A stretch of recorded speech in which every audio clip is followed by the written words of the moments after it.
Hi, Bill Hewlett here, ProPDRSolutions.com with the latest version of our breakdown hail rod. And we've had these out for a couple of years, and what really distinguished them from other people's is the availability of tips to go in and fix in unusual areas. And here's a good example.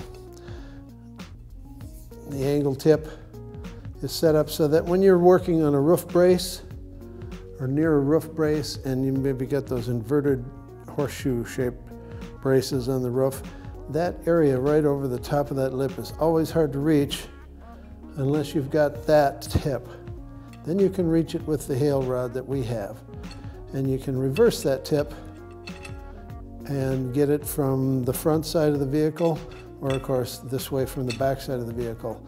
Now, one of the things that we did is we're now making these out of hex with the screw-on available screws on the bottom for the tips, extra tips, so you can use this tip and another one and flip them over.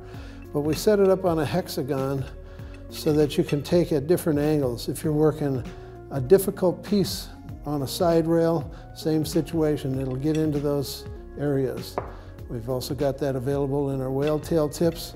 And these right now, we've just got them in the 8-inch long like this one, but they're also coming out in much longer whale tails, so you can really have some flexibility. This one is quite rigid to get in there and drive those dents out above the rails that are closer to you, but sometimes people want to have a little flexibility, and we've got those coming out now this year as well. And you'll notice that these have a detent machined into them.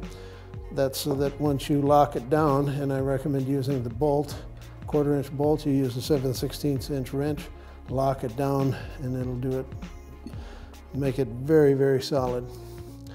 Also available, we send it out with 3 machine tips, a sharp tip, a bullet tip, and then one that you can put rubber or plastic tips on for using in your soft, dense situations.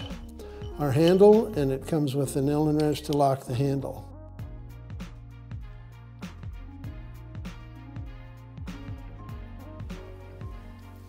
My favorite way to lock down the handle: lay it on a bench so that that's level. Adjust this so that it's at 90 degrees to it. You can either use a wrench or just the grips and lock that in place just like that.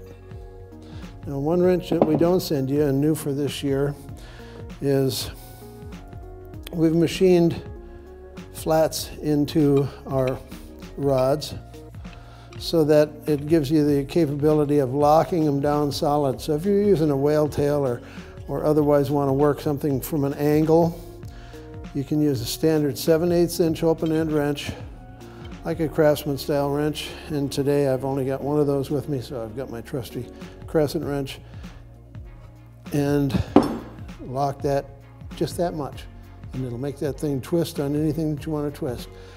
The other nice feature is when you want to break this down, it allows you to take it apart very easily. The other thing that we did is we changed the lengths on these just a little bit so that we could add a 12-inch section right here. Actually, it's 14 inches.